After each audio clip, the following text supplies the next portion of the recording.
من الحتيرة القدسية صلى الله عليه وحدها المهاد فولدته صلى الله عليه وسلم نورا يتنامه السلام صلى الله على محمد صلى الله عليه وسلم محمد صلى الله عليه وسلم صلى الله على محمد صلى الله عليه وسلم صلى الله على وسلم عليك يا حبيب سلام عليك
Salam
pengen masuk surga tapi mati nggak mau, bagaimana, lewat jalan mana?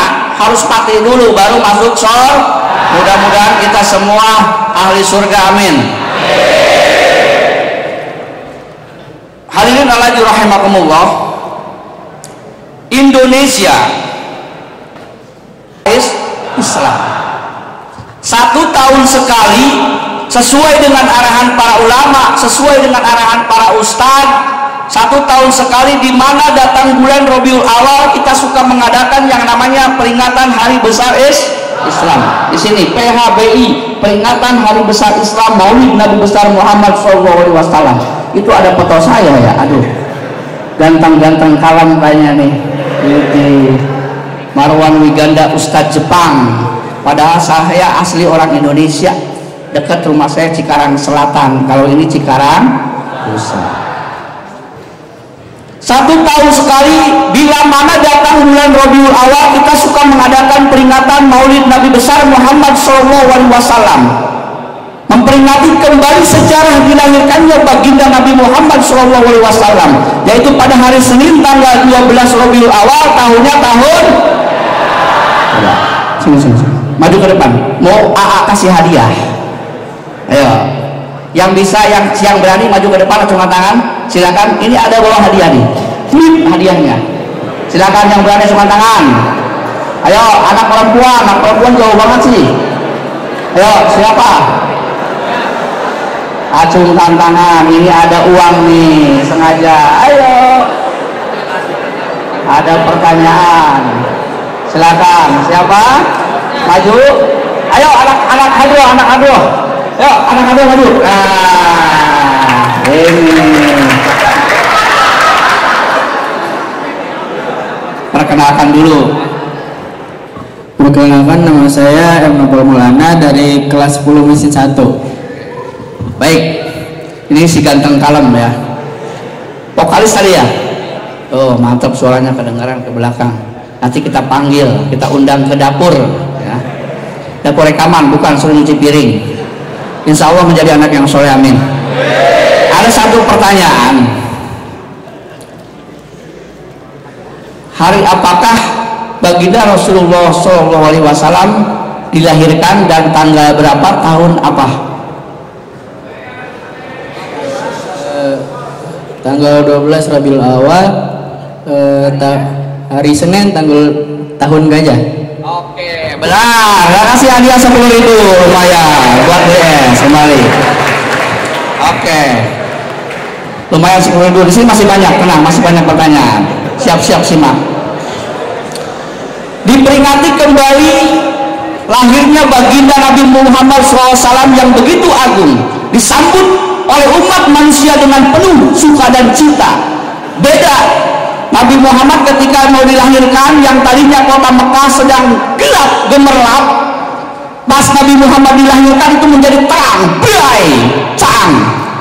Beda dengan lahirnya manusia, betul. Kalau kita beda. Ada tetangga saya yang melahirkan, namanya Beedoh. Beedoh mau melahirkan, beda derajatnya dengan Nabi Muhammad SAW.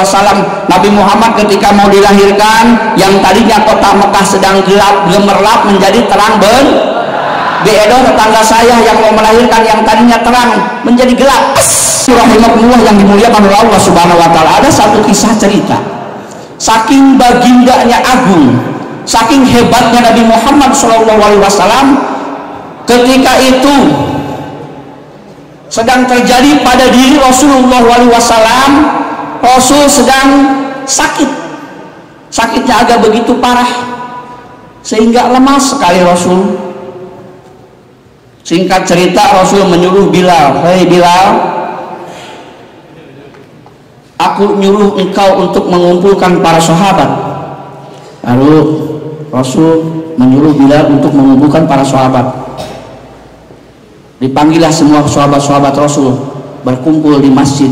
Akhirnya penuh, sahabat juga gembira dipanggil sama Rasul. Sudah lama kita tidak mendengarkan tausiah Rasul. Akhirnya Rasul naik ke atas mimbar ketika itu. Rasul bersabda, "Wahai para sahabat, wahai para sahabat, saya akan bertanya,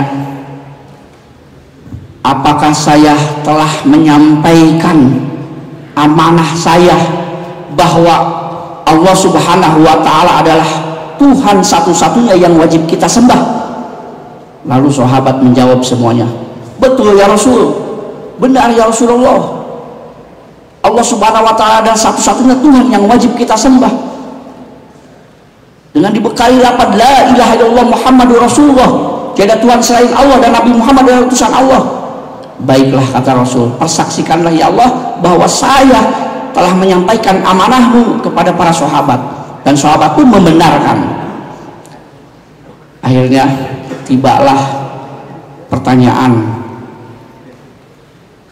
kedua. Rasul bersabda, "Wahai para sahabat, sesungguhnya saya akan menemui Allah. Sesungguhnya saya akan pulang kembali kepada Allah." Sahabat semuanya berdiam. Nah, terakhir pertanyaan Rasul, "Sebelum saya pulang, saya akan menanya dulu kepada para sahabat, apakah saya punya hutang kepada kalian semua?" Sampai 3 kali Rasul. Tapi ketiga kali Rasul nanya, "Apakah saya punya hutang kepada kalian?" Karena saya tidak mau ketika saya kembali kepada Allah dalam keadaan berhutang. Makanya saya akan membereskan hutang saya kepada manusia.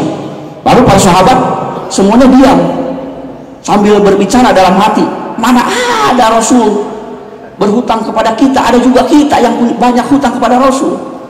Sampai 3 kali Rasul menanyakan seperti itu. Lalu bangunlah satu pemuda yang namanya Uqasyah, salah satu sahabat Rasul, mantan preman yang sebelum masuk Islam. Uqasyah. Lalu Uqasyah berbicara, "Wahai Rasul, silakan Uqasyah, kamu sampaikan apa yang kamu sampaikan." Uqasyah berbicara, "Wahai Rasul, apakah engkau masih ingat dulu ketika perang engkau menunggangi kuda, naik kuda, sedangkan saya di bawah kuda. Rasul memukul-mukul kuda ke belakang, tapi tidak terkena kuda, kena saya. Apakah itu sebuah hutang ya Rasul? Kalau memang hutang, tolong dibereskan. Kalau memang tidak, sudah tidak usah mengerjakan apa-apa." Rasul menjawab, "Baiklah Uqasyah, itu sama dengan hutang. Dulu engkau menerima pecutan dariku sekarang hari ini, aku pun sama harus engkau pecut, harus engkau pukul. Singkat cerita, Rasul langsung memerintahkan Bilal, wahai Bilal, silakan kamu ambil pecut di rumah putriku Fatimah. Lalu para sahabat bingung, hei Uqasyah, apakah kamu tidak punya perasaan? Kalian punya perasaan nggak? Apakah kalian tidak punya perasaan? Rasul itu sedang sakit. Kenapa kamu melakukan hal seperti itu? Sahabat sedikit marah. Kata Rasul, wahai para sahabat, diamlah, ini urusanku dengan Uqasyah. Ambil Bilal, wahai Fatimah, putri Rasul, saya disuruh ngambil pecut sama Nabi Muhammad. Untuk apa Bilal? Untuk memukul Nabi Muhammad yang dilakukan oleh Uqasyah. Lalu Fatimah angkat bicara, wahai Bilal, kenapa ayahku mau dipukul? Apa salah beliau? Kalau memang Uqasyah mau mukul, pukullah aku putrinya. Lalu Bilal berbicara, ini urusan bapakmu, urusan ayahmu dengan Uqasyah. Pergilah Bilal, masuk ke masjid kembali, dikasihkanlah pecutnya, alat pecutnya buat sekali ngagebuk kuda. Awal tangan anak pecutnya, pecut sekali ngagebuk kuda, diberikan ke Uqasyah. Kata Rasul, silakan Uqasyah. Uqasyah bangun. Ketika mau bangun, sahabat Rasul satu protes, hei Uqasyah, lihat Rasulmu sedang sakit, kalau memang kamu mau mukul Rasul, pukullah saya. Kata Rasul, sudah, ini urusan saya. Maju lagi Uqasyah menyampaikan ke Rasul, ke harap ke mimbar. Lalu sahabat Ali menantunya Rasulullah SAW, hei Uqasyah, sebelum kamu pukul Rasulullah, pukul aku dulu nih, silakan kamu pukul aku sepuasnya. Rasul menjawab, wahai Ali, diamlah, ini urusanku dengan Uqasyah. Uqasyah semakin dekat, semakin mendekati Rasul. Lalu cucunya Hasan Husain bangun, wahai paman, kata Hasan Husain, jangan engkau pukul kakekku, kakekku sangat cinta kepada kami paman, kalau mau pukul, pukullah kami, kata Hasan Husain. Setelah itu Rasul berbicara, wahai cucuku yang kakek sayang, ini urusan kakek dengan Uqasyah. Setelah itu Uqasyah makin maju, wahai Rasul, bagaimana aku mau memukulmu sedangkan kamu di atas, silakan turun ya Rasul.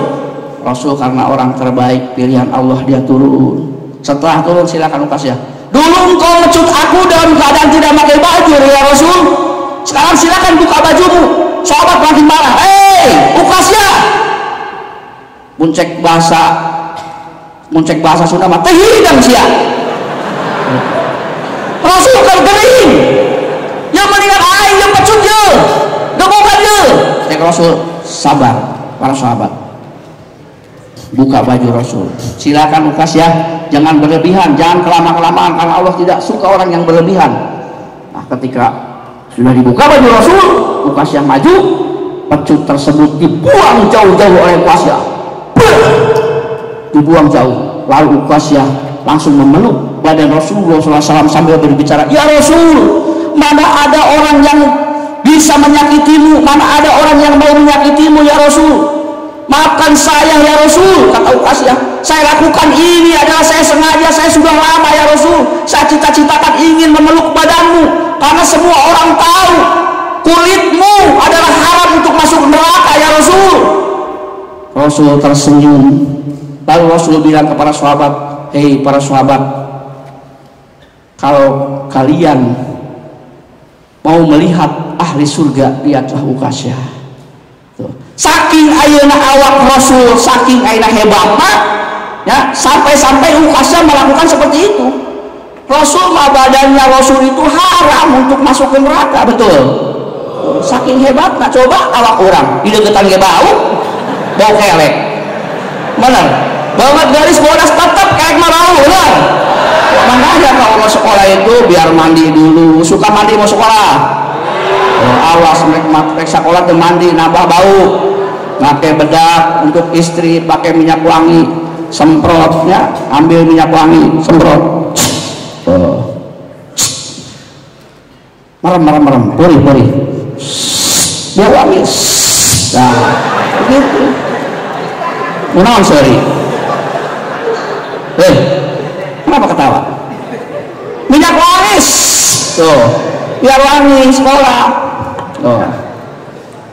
Saking hebatnya Rasulullah SAW sampai badannya, kulitnya dijamin tidak akan masuk neraka.